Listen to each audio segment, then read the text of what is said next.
Friends, ನನ್ನ ಈ ಆಷಾಢ ಹಬ್ಬದ ವ್ಲಾಗ್ ತುಂಬ ಸಿಂಪಲ್. ನಾನು ಬೆಳಗ್ಗೆ ರುಚಿಯಾದಂತಹ ಸ್ಪೆಷಲ್ ಆಗಿರುವಂಥ ಸಾಂಪ್ರದಾಯಿಕವಾದಂತಹ ಬ್ರೇಕ್ಫಾಸ್ಟ್ ಮಾಡಿಕೊಂಡೆ. ಆಮೇಲೆ ಒಂದು ಒಳ್ಳೆ ಮಧ್ಯಾಹ್ನದ ಅಡುಗೆ ಮಾಡಿದೆ. ಇವತ್ತಿನ ದಿನ ತುಂಬ ಸಿಂಪಲ್. ನಾನು ಮತ್ತೇನು ರೂಟೀನನ್ನು ಹೆಚ್ಚಾಗಿ ತೋರಿಸಿಲ್ಲ ಈ ವ್ಲಾಗಲ್ಲಿ. ಸಿಂಪಲ್ ಆಗಿತ್ತು. ಪ್ರತಿದಿನ ದೊಡ್ಡ ದೊಡ್ಡ ಕೆಲಸಗಳು ಮಾಡಬೇಕಂತ ಏನಿಲ್ಲ, ಕೆಲವೊಂದು ಸಿಂಪಲ್ ಕೆಲಸಗಳಿಂದ ಖುಷಿ ಇರುತ್ತೆ. ಈ ವ್ಲಾಗನ್ನು ಕೊನೆವರೆಗೂ ನೋಡಿ ನಿಮ್ಮ ಅಭಿಪ್ರಾಯನ ಕಮೆಂಟಲ್ಲಿ ತಿಳಿಸಿ. ಇವತ್ತಿನ ವ್ಲಾಗ್ ಹೇಗಿತ್ತು ಅಂತ. Hi, good morning friends. ಎಲ್ಲರೂ ಹೇಗಿದ್ದೀರಿ? ನಾನು ಸೂಪರ್ ಆಗಿದ್ದೇನೆ, ನೀವು ಕೂಡ ಚೆನ್ನಾಗಿದೆ ಅಂತ ಅಂದ್ಕೊಳ್ತಾ ವೆಲ್ಕಮ್ ಬ್ಯಾಕ್ ಟು ಆಜ್ಞಾಪಯ ಕನ್ನಡ ವ್ಲಾಗ್ ಚಾನಲ್. ಫ್ರೆಂಡ್ಸ್, ಇವತ್ತು ಆಷಾಢ ಹಬ್ಬ, ನಿನ್ನೆ ಏಕಾದಶಿ, ಇವತ್ತು ಹಬ್ಬ. ಸೊ ಹಾಗಾಗಿ ಇವತ್ತು ಹಬ್ಬಕ್ಕೆ ಸ್ಪೆಷಲ್ಲಾಗಿ ಕೊಟ್ಟೆ ಇಡ್ಲಿ ಮಾಡ್ತಾ ಇದ್ದೇನೆ. ಈ ಕೊಟ್ಟೆ ಇಡ್ಲಿ ತುಂಬ ಸೂಪರಾಗಿರುತ್ತೆ ಫ್ರೆಂಡ್ಸ್. ಹಬ್ಬಕ್ಕೆಲ್ಲ ಮಾಡೋದು. ನಿನ್ನೆನೇ ಹಿಟ್ಟು ರೆಡಿ ಮಾಡಿಟ್ಕೊಂಡಿದ್ದೆ, ಉದ್ದಿನ ಹಿಟ್ಟು. ಸೇಮ್ ನಾವು ಇಡ್ಲಿಗೆ ಏನು ಮಾಡ್ತೇವಲ್ಲ ಅದೇ ಹಿಟ್ಟು, ಸ್ವಲ್ಪ ದಪ್ಪ ಇಟ್ಟರಾಯಿತು. ಆ ಕೊಟ್ಟೆ ಒಳಗೆ ಹಾಕೋದಲ್ಲ, ಹಾಗಾಗಿ ಅದಕ್ಕೆ ಉಪ್ಪು ಸೇರಿಸಿ ಕೂಡ ಹಿಟ್ಟನ್ನು ರೆಡಿ ಮಾಡಿಕೊಂಡೆ. ಈಗ ಕೊಟ್ಟೆಯಲ್ಲಿ ತುಂಬಿ ಇಡ್ಲಿ ಮಾಡೋದು ಅಷ್ಟೇ ಇದೆ. ಯಾವುದೇ ಹಬ್ಬಕ್ಕೆ, ನೂಲು ಹುಣ್ಣಿಮೆಗೆ ಅಥವಾ ಈ ಆಷಾಢ ಹಬ್ಬಕ್ಕೆ ಎಲ್ಲ ನಾವು ಸ್ಪೆಷಲ್ಲಾಗಿ ಈ ಹಿಟ್ಟನ್ನೇ ಮಾಡ್ತೇವೆ. ಹಿಟ್ಟಂದರೆ ಕೊಟ್ಟೆ ಇಡ್ಲಿ.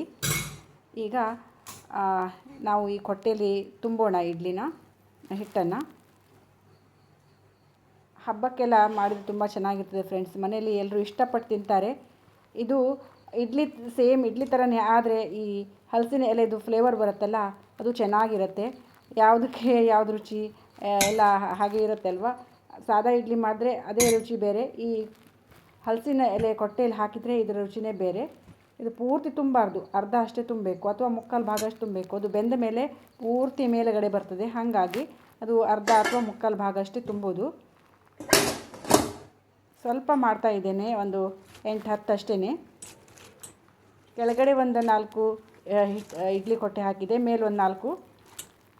ಇದು ಹೆಸರು ಕಾಳು ನೋಡಿ, ಮೊಳಕೆ ತರಿಸಿದ ಹೆಸರು ಕಾಳು. ನಿನ್ನೆ ರಾತ್ರಿ ಮೊಳಕೆ ತೆಗೆದು ನಿನ್ನೆ ರಾತ್ರಿನೇ ಅದನ್ನ ನೀರಲ್ಲಿ ಹಾಕಿಟ್ಟಿದ್ದೆ, ಯಾಕಂದರೆ ಸಿಪ್ಪೆ ಎಲ್ಲ ಹೋಗುತ್ತೆ ನೀರಲ್ಲಿ ಹಾಕಿದರೆ ಅಂತ. ಹಾಗೆ ಈ ಕೊಟ್ಟೆ ಇಡ್ಲಿಗೆ ಕಾಂಬಿನೇಷನ್ ಆಗಿ ನಾನು ಶುಂಠಿ ಚಟ್ನಿ ಮಾಡ್ತಾಯಿದ್ದೇನೆ. ಶುಂಠಿ ಚಟ್ನಿ ಮತ್ತು ಈ ಮೊಳಕೆ ಕಾಳು ಸಾರು, ಇದು ಕೂಡ ಅದಕ್ಕೆ ಕಾಂಬಿನೇಷನ್ನೇ. ಸೊ ಹಾಗಾಗಿ ಯಾವಾಗಲೂ ಕೊಟ್ಟೆ ಇಡ್ಲಿ ಮಾಡ್ದಿನ ಮೊಳಕೆ ಕಾಳು ಸಾರು ಮಾಡೋದೇನೆ.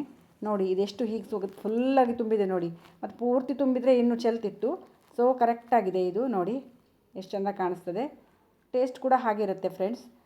ಮೊಳಕೆ ಕಾಳು ಸಾರಿಗೆ ಇಟ್ಕೊಂಡೆ. ಇದು ಕೂಡ ಬೆಂದಿದೆ ಫ್ರೆಂಡ್ಸ್. ಇವತ್ತು ನನ್ನ ಯಾವುದೇ ಬೇರೆ ರೂಟೀನನ್ನು ನಾನು ತೋರಿಸ್ತಾ ಇಲ್ಲ, ಯಾಕಂದರೆ ಡೈಲಿ ತೋರಿಸ್ತೇನಲ್ವ, ಹಾಗಾಗಿ ಇವತ್ತು ಹಬ್ಬದ ಅಡುಗೆ ಮಾತ್ರ ತೋರಿಸ್ತಾ ಇದ್ದೇನೆ. ಬೆಳಗಿನ ಅಡುಗೆ ಮತ್ತು ಬೆಳಗಿನ ತಿಂಡಿ ಮತ್ತು ಮಧ್ಯಾಹ್ನದ ಅಡುಗೆ ಅಷ್ಟೇ. ಮಧ್ಯಾಹ್ನದ ಅಡುಗೆ ಅಂದರೆ ಈಗ ಸಾರು ಆಗಿಬಿಡ್ತು. ಸೊ ಹಾಗಾಗಿ ಮತ್ತೆ ಮಧ್ಯಾಹ್ನ ನಂತರ ಸ್ವಲ್ಪ ಕೆಲಸ ಅಷ್ಟೇ. ಈ ಕಳಲೆ ಇದೆಯಲ್ಲ, ನೀವು ಅನ್ಬೋದು ಇದೆಲ್ಲದಕ್ಕೂ ಕಳಲೆ ಹಾಕ್ತಾರೆ ಅಂತ, ಆದರೆ ಇದಕ್ಕೆ ಕಳಲೆ ಹಾಕಿದ್ರೆ ತುಂಬ ಟೇಸ್ಟಾಗಿರ್ತದೆ. ಹಾಗೆ ಸಿಹಿ ಹಂಟೆಕಾಯಿ ಇತ್ತು, ಅದನ್ನು ಕೂಡ ಹಾಕ್ಕೊಂಡೆ. ಹುಣಸೆ ಹಣ್ಣು ಬದಲಿಗೆ ಸಿಹಿ ಹಂಟೆಕಾಯಿ ಮತ್ತು ಕಳಲೆ. ಸೊ ಒಂದು ಅರ್ಧ ಆಲೂಗಡ್ಡೆ ಹಾಕಿದೆ. ಸೊ ರೆಡಿ ಆಯಿತು ಮೊಳಕೆ ಕಾಳಿನ ಸಾರು. ತುಂಬ ಚೆನ್ನಾಗಿರ್ತದೆ ಕಾಂಬಿನೇಷನ್, ಕೊಟ್ಟೆ ಇಡ್ಲಿ ಮತ್ತು ಮೊಳಕೆ ಕಾಳು ಸಾರು, ಆಮೇಲೆ ಶುಂಠಿ ಚಟ್ನಿ.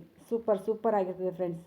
ಇನ್ನೊಂದು 4 ಎಕ್ಸ್ಟ್ರಾ ಇತ್ತು, ಅದನ್ನು ಕೂಡ ಇನ್ನೊಂದು ಸಲ ಹಾಕ್ಕೊಂಡೆ. ನೋಡಿ ಇವತ್ತಿನ ಬ್ರೇಕ್ಫಾಸ್ಟ್, ಸಾಂಪ್ರದಾಯಿಕ ಬ್ರೇಕ್ಫಾಸ್ಟ್, ಇದು ಸಾಂಪ್ರದಾಯಿಕ ತಿಂಡಿ. ಸೂಪರ್ ಆಗಿರ್ತದೆ ಫ್ರೆಂಡ್ಸ್. ಈಗ ಟೈಮ್ 11 ಗಂಟೆ. ನಾನು ತೊವೆಗೆ ಇಟ್ಕೊಂಡೆ. ಇವತ್ತು ತೊವೆ ಹಬ್ಬದಲ್ಲ, ಹಾಗಾಗಿ ತೊವೆ ಮಾಡಲಿಕ್ಕೆ ಇಟ್ಕೊಂಡೆ. ಹಾಗೆ ನಿನ್ನೆ ಸ್ವೀಟ್ ಅಲ್ಲ, ಬೇಡ ಎಲ್ಲ ಮಾಡಿಲ್ಲ. ಬಜೆ ಕೂಡ ರೆಡಿ ಆಯಿತು. ತುಂಬ ಎಣ್ಣೆ ಈ ಟೇಬಲ್ ಮೇಲೆ ನಾವೆಲ್ಲ ಊಟ ಮಾಡೋದಿಲ್ಲ, ದೇವರು ಹೂವು ಎಲ್ಲ ಇರ್ತೇವಲ್ಲ. ಸೊ ಹಾಗಾಗಿ ಊಟ ಮಾಡೋದಿಲ್ಲ. ಅದು ಹಾಗಾಗಿ ಟೇಬಲ್ ಎಲ್ಲ ಕ್ಲೀನ್ ಮಾಡಿಕೊಂಡೆ. ಅನ್ನಕ್ಕೆ ಒಂದು ಕಡೆ ಇಟ್ಕೊಂಡಿದ್ದೆ, ಅನ್ನ ಕೂಡ ಆಗ್ತಾ ಇದೆ. ತೊವೆ ಇದು ನಮ್ಮ ಇವತ್ತಿನ ಹಬ್ಬದ ಅಡುಗೆ, ಆಷಾಢ ಹಬ್ಬದ ಅಡುಗೆ. ಪಾಯಸ. ಫ್ರೆಂಡ್ಸ್, ಬೆಳಿಗ್ಗೆ ಬ್ರೇಕ್ಫಾಸ್ಟ್ ಮತ್ತು ಊಟದ ನಂತರ, ಅಂದರೆ ಅಡುಗೆ ಮಾಡಿದ ನಂತರ ನಾನು ಯಾವುದೇ ವಿಡಿಯೋನ ಕ್ಯಾಪ್ಚರ್ ಮಾಡಲೇ ಇಲ್ಲ. ಯಾಕೋ ಇವತ್ತು ಯಾವುದೇ ವಿಡಿಯೋ ಕ್ಯಾಪ್ಚರ್ ಮಾಡ್ಲಿಕ್ಕೆ ಮನಸ್ಸೇ ಇಲ್ಲಾಗಿತ್ತು. ಸೊ ಹಂಗಾಗಿ ಮಾಡಿದ್ದೆ. ಈಗ ಎಲ್ಲ ರಾತ್ರಿ ಎಲ್ಲ ಊಟ ಎಲ್ಲ ಕೆಲಸ ಮುಗೀತು. ಪಾತ್ರೆ ತೊಳೆದು ಕಿಚನ್ ಕಟ್ಟೆನೂ ಕೂಡ ಫುಲ್ ಕ್ಲೀನಾಗಿ ಒರೆಸ್ಕೊಂಡಿದ್ದಾಯಿತು. ಈಗ ಒಂದು ಜೀರಿಗೆ ಕಷಾಯ ಮಾಡ್ಕೊಂಡು ಕುಡಿಯೋದು. ಈ ವಿಡಿಯೋನ ನಾನು ನಾಳೆ ಕಂಟಿನ್ಯೂ ಮಾಡ್ತೇನೆ. Bye. Hi friends, good morning. ಟೈಮಿಗೆ 6 ಗಂಟೆ 10 ನಿಮಿಷ. ನಾನು 5:30ಗೆ ಎದ್ದಿದ್ದೆ, ಫ್ರೆಶ್ ಅಪ್ ಆಗಿ ಚಪಾತಿ ಹಿಟ್ಟು ಕೂಡ ಕಲಸಿ ಇಟ್ಟಿದ್ದೇನೆ. ಚಟ್ನಿ ಮಾಡ್ಕೊಳ್ಬೇಕು, ಈರುಳ್ಳಿ ಚಟ್ನಿ ಅಥವಾ ಒಗ್ಗರಣೆ ಚಟ್ನಿ ಯಾವುದಂತ ನೋಡಬೇಕಿನ್ನು, ಡಿಸೈಡ್ ಆಗಿಲ್ಲ. ಹಾಟ್ ವಾಟರ್ ಕೂಡ ಇಟ್ಕೊಂಡಿದ್ದೇನೆ ಕುಡಿಲಿಕ್ಕೀಗ. ಆವಾಗ ಒಂದು ಸ್ವಲ್ಪ ಕಾಸಿದ್ದೆ, ಅದನ್ನ ನಮ್ಮ ಹಸ್ಬೆಂಡಿಗೆ ಕೊಟ್ಟೆ ಮತ್ತು ನಮ್ಮ ಅನಗಂಗೆ ಕೊಟ್ಟೆ. ಅನಗೂ ಕೂಡ ಎದ್ದಿದ್ದಾಳೆ. ಈಗ ನಾನು ಕಾಸ್ಕೊಳ್ತಾ ಇದ್ದೇನೆ.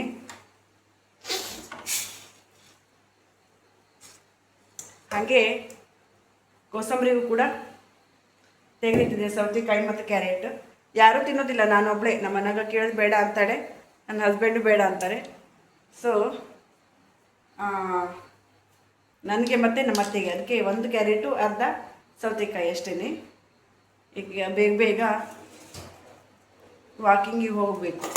ಇವತ್ತಿನ ದಿನ ಹೇಗೆಲ್ಲ ಸಾಗುತ್ತೆ ಅಂಥೇಳಿ ನಿಮ್ಮ ಜೊತೆ ಶೇರ್ ಮಾಡ್ಕೊಳ್ತೇನೆ. ವಿಡಿಯೋ ಸ್ಕಿಪ್ ಮಾಡ್ತೀನಿ, ಕೊನೆವರೆಗೂ ನೋಡಿ ಸಪೋರ್ಟ್ ಮಾಡಿ ಫ್ರೆಂಡ್ಸ್. ಬಾಯ್. ವಾಕಿಂಗ್ ಮುಗಿಸ್ಕೊಂಡು ಜಸ್ಟ್ ಬಂದೆ, 30 ನಿಮಿಷ ವಾಕಿಂಗ್ ಮಾಡಿದೆ. ಎಷ್ಟು ಸೆಕೆ, ಮಳೆನೇ ಇಲ್ಲ, ತುಂಬ ಸೆಕೆ ಅಂದರೆ ತುಂಬ ಸೆಕೆ. ಆದರೂ ಗುಡ್ ಫೀಲ್ ಆಗುತ್ತೆ ಅಲ್ಲ, ವಾಕಿಂಗ್ ಮುಗಿಸ್ಕೊಂಡು ಏನೋ ಒಂದು ಸಾಧನೆ ಮಾಡ್ಕೊಂಡು ಬಂದಂಗೆ. ನನಗೆ ಯಾವಾಗಲೂ ಹಾಗೆ ಅನಿಸ್ತದೆ, ವಾಕಿಂಗೆಲ್ಲ ಹೋಗಿ ಬಂದರೆ ತುಂಬ ಸಮಾಧಾನ ಆಗ್ತದೆ. ನಾ ಏನೋ ಒಂದು ಗ್ರೇಟ್ ಕೆಲಸ ಮಾಡಿದೆ ಅಂಥೇಳಿ. ಹಾಗೆ ಅಷ್ಟೇ ಪರಿಣಾಮ ಕೂಡ ಬೀರ್ತದೆ ವಾಕಿಂಗ್ ಮಾಡಿದರೆ. ಎಷ್ಟು ಸ್ವೆಟ್ ಆಗಿದ್ದೀನಿ ಅಂದರೆ ಫುಲ್ಲು ಸ್ವೆಟ್. ಮಳೆಗಾಲನೋ ಬೇಸಿಗೆಗಾಲನೋ ಏನೋ ಗೊತ್ತಿಲ್ಲ, ಒಂದು ಗೊತ್ತಾಗೋದಿಲ್ಲ. ಬೆಳಿಗ್ಗೆ ಒಂದು ಅರ್ಲಿ ಮಾರ್ನಿಂಗ್ ಏನೋ ಮಳೆ ಬಿದ್ದಿತ್ತಿರಬೇಕು, ಅಂಗಳದಲ್ಲಿ ಸ್ವಲ್ಪ ನೀರಿದೆ. ರಾತ್ರಿಯೆಲ್ಲ ಮಳೆ ಬಿದ್ದು ಸುಳ್ಳು. ಹಿಂಗಾದರೆ ಹೇಗೆ? ಮಳೆ ಬೇಕು ಅಲ್ಲ, ಮಳೆ. ಬ್ರೇಕ್ಫಾಸ್ಟಿಗೆ ಚಪಾತಿ ಫ್ರೆಂಡ್ಸ್. ಇವತ್ತು ಚಪಾತಿ ಮಾಡ್ಕೊಡ್ತಾ ಇದ್ದೇನೆ. ಅತ್ತೆ ಲಟ್ಸ್ಕೊಡ್ತಾ ಇದ್ದಾರೆ, ನಾನು ಬೇಯಿಸ್ಕೊಡ್ತಾ ಇದ್ದೀನಿ. ಇದು ಯಾವಾಗಲೂ ಇದೇ ಇದು, ಅವರು ಲಟ್ಸ್ಕೊಡೋದು, ನಾನು ಬೇಯಿಸ್ಕೊಳ್ಳೋದು. ಸಂಜೆ ಟೈಮ್ ಆದರೆ ನಾನು ಚಪಾತಿ ನನಗೆ ಮತ್ತು ನನ್ನ ಹಸ್ಬೆಂಡಿಗೆ ಇಬ್ಬರಿಗೆ ಮಾಡೋದಿರೋದ್ರಿಂದ ಒಂದು 4 ಚಪಾತಿ ಮಾಡ್ಕೊಳ್ತೇನೆ ಅಷ್ಟೇ. ಅವರಿಗೆ 2, ನನಗೆ 2. ಹಾಗಾಗಿ ನಾನೇ ಲಟ್ಸ್ಕೊಂಡು ನಾನೇ ಬೇಯಿಸ್ಕೊಳ್ತೇನೆ. ಈಗ ಸ್ವಲ್ಪ ಬೆಳಿಗ್ಗೆ ಸ್ವಲ್ಪ ಗಡ್ಬಡಿ ಆಗಿರ್ತದೆ, ಯಾರಾದರೂ ಲಟ್ಸ್ಕೊಟ್ರೆ ಚೆನ್ನಾಗಿರ್ತದೆ ಅಂತ ಅವರಿಗೆ ಹೇಳೋದು. ಅವ್ರು ಲಟ್ಸ್ಕೊಡ್ತಾರೆ, ಬೇಜಾರಿಲ್ಲದೆ ಲಟ್ಸ್ಕೊಡ್ತಾರೆ. ಇವತ್ತು ನಮ್ಮ ಮನೇಲಿ ಬ್ರೇಕ್ಫಾಸ್ಟಿಗೆ ನೋಡಿ ಚಪಾತಿ, ಈರುಳ್ಳಿ ಚಟ್ನಿ, ಆಮೇಲೆ ನಿನ್ನೆ ಇಡ್ಲಿ ಇತ್ತಲ್ಲ, ಕೊಟ್ಟೆ ಇಡ್ಲಿ, ಅದರದ್ದು ಹಿಟ್ಟು, ಕೊಂಕಣಿ ಉಪ್ಪಿಟ್ಟು, ಅದರದ್ದು ಉಪ್ಪಿಟ್ಟು, ಈರುಳ್ಳಿ ಕಾಯಿ ಎಲ್ಲ ಹಾಕಿ ತುಂಬ ಚೆನ್ನಾಗಿರ್ತದೆ. ಇಷ್ಟು ನಮ್ಮನೇಲಿ ಇವತ್ತು ಬ್ರೇಕ್ಫಾಸ್ಟಿಗೆ. ಬನ್ನಿ ಬ್ರೇಕ್ಫಾಸ್ಟ್ ಮಾಡೋಣ ಫ್ರೆಂಡ್ಸ್. ನನ್ನ ಮಗಳಿಗೆ ಈ ಚಪಾತಿಗಿಂತ ಕೊಟ್ಟೆ ಇಡ್ಲಿ ಇದೆಯಲ್ಲ, ಅದ್ರ ಉಪ್ಪಿಟ್ಟೆ ಯಾವಾಗಲೂ ಅವಳಿಗೆ ಇಷ್ಟ. ಸೊ ಹಾಗಾಗಿ ಅವಳು ಚಪಾತಿ ತೊಗೊಂಡಿಲ್ಲ, ಉಪ್ಪಿಟ್ಟೆ ಬೇಕು ಅಂತ ಅಂದ್ಲು. ಅವಳಿಗೆ ಅದನ್ನೇ ಕೊಟ್ಟೆ. ಸೊ ಫ್ರೆಂಡ್ಸ್, ಇಷ್ಟೇ ಆಗಿತ್ತು ಇವತ್ತಿನ ವಿಡಿಯೋ. ಸಿಂಪಲ್ ಆಗಿತ್ತು ವಿಡಿಯೋ. ಇಷ್ಟ ಆದರೆ ಒಂದು ಲೈಕ್ ಮಾಡಿ, ಶೇರ್ ಮಾಡಿ, ಕಮೆಂಟ್ ಮಾಡಿ, ಚಾನಲ್ನ ಸಬ್ಸ್ಕ್ರೈಬ್ ಮಾಡಿಕೊಂಡು ವಿಡಿಯೋನ ನೋಡಿ ಫ್ರೆಂಡ್ಸ್. ವಿಡಿಯೋ ನೋಡಿದ್ದಕ್ಕಾಗಿ ಥ್ಯಾಂಕ್ ಯು ಸೋ ಮಚ್.